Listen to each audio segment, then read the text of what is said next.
Welcome back, folks. We're here for another Coach Adkins show, and this week it's week 7. Coming in 6-0. I kind of want to go backwards, though, Coach. We had a big game last week.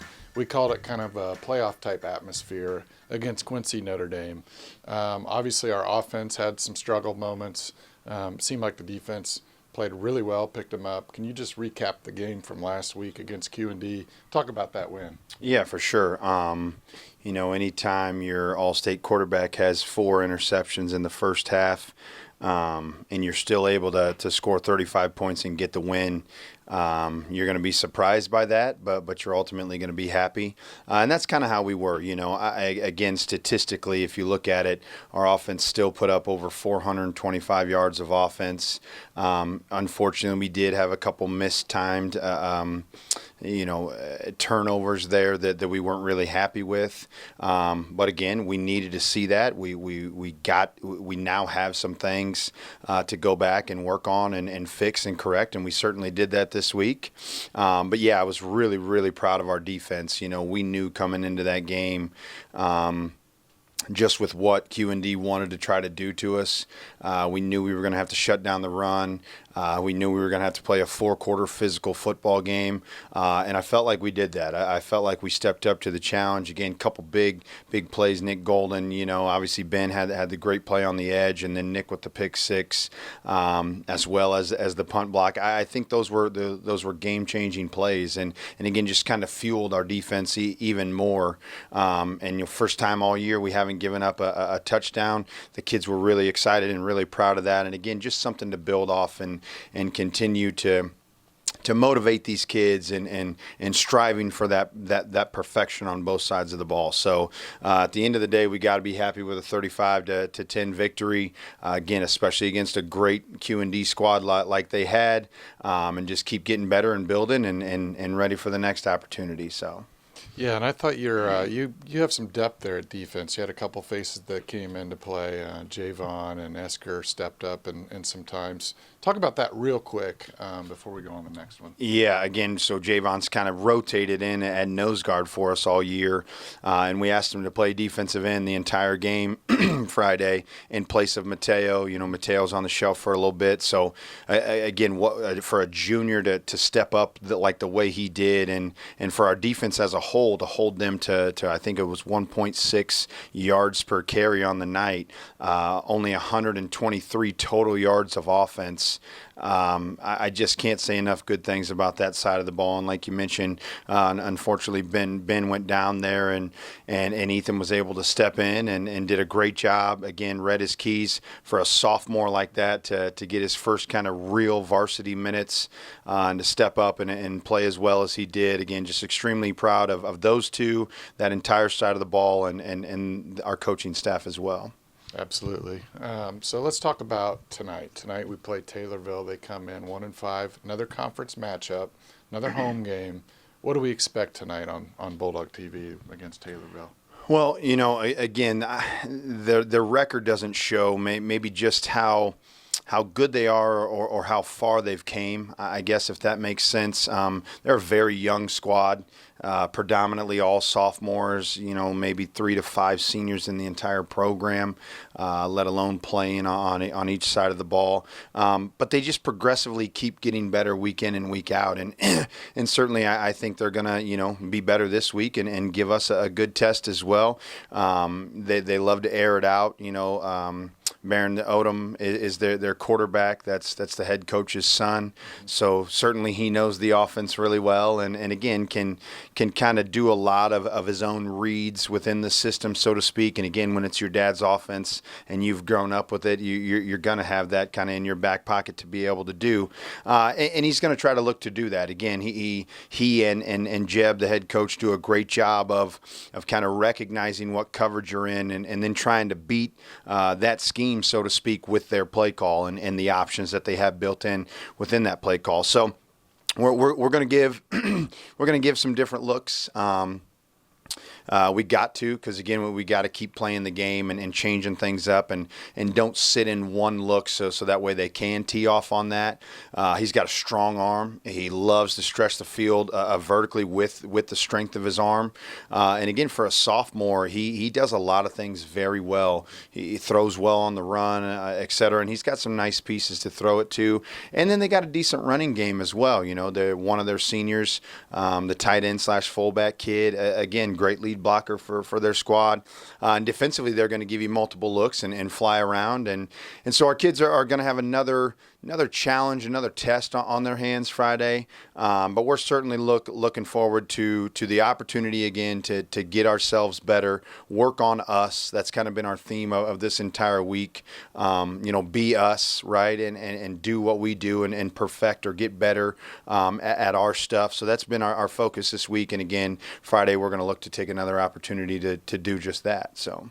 Well, and it's nice to have those opportunities because you face different talent, different teams, different schemes in the playoffs. So the more you can work on ahead of that, the better off we are in the playoffs. So obviously we're playoff eligible now, technically. So congrats, Coach. Yeah, appreciate that. But let's talk. This is a special week.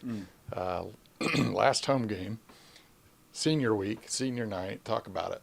Yeah, it's I've told everybody all week long, it's my favorite week of the year for this entire program.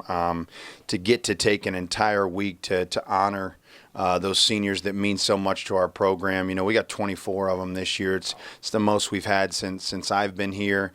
And Keith was even kind of running some numbers and kind of going back to the last time he's had a class this big as well. So again, took the entire week to honor these kids, and certainly we're going to continue that on Friday.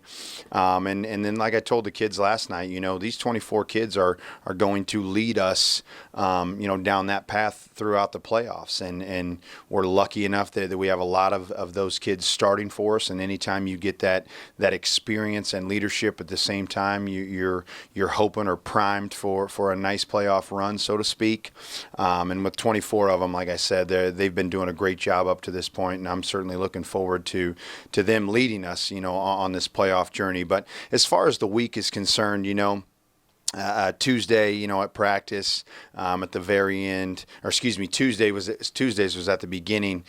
We call it the senior call outs, and they get to call out a member of our program, and they get the option to either go one-on-one in a board drill or one-on-one in a receiver DB type setting, just to let the kids have a little bit of fun. And Adam Dyer calls out his little brother and wants to go board drills against him, for ultimately the last time that they get to do that, right? And when they're both in pads and on the same field, and it's just a lot of fun. Again, the celebratory aspect of those 24 kids, honoring them with that last hit or whatever that looks like, and then that led us into Wednesday night, which is what we call the senior hit day. And if anybody's ever seen the movie Rudy, and I was explaining this to our sophomores last night, and they had no idea what I was talking about when I talked about Rudy. But Rudy's going to be an old movie. Yeah, that's right. So, but obviously he gets that last hit of the bag, and then he walks off into the locker room, and ultimately that's kind of what this is for us on Wednesday nights.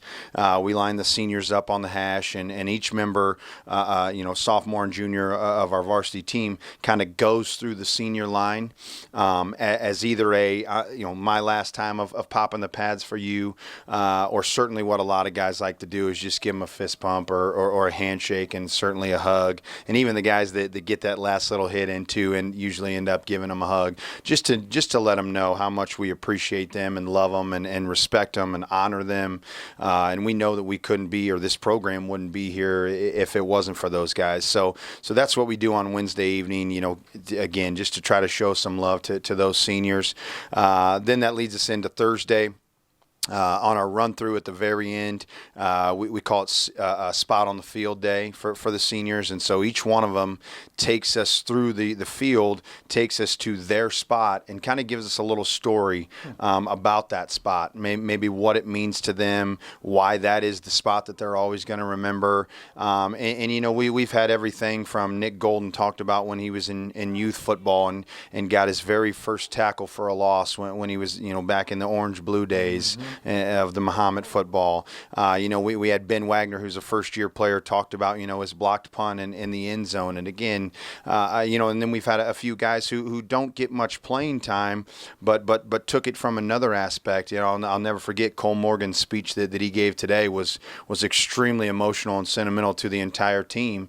We kind of joked or laughed because he was taking us to the sideline, and so some of the kids were kind of joking a little bit or laughing a little bit. And then he went on just talking about how, every Friday night he gets the opportunity to witness his brothers, give everything they got and hear the community support behind him. And he loves it, loves being a part of this program. And so it got pretty emotional today. Again, guys, Ryan talking about, some injuries or when he got the chance to play with his brother. And again, I could go on for days. I don't want to tell their story, but it was awesome. It was a great morning on that Thursday morning for us. And then we lead into Friday, which is obviously the introductions with the players and their parents. Again, their parents deserve a lot of credit as well for helping raise such young, great kids.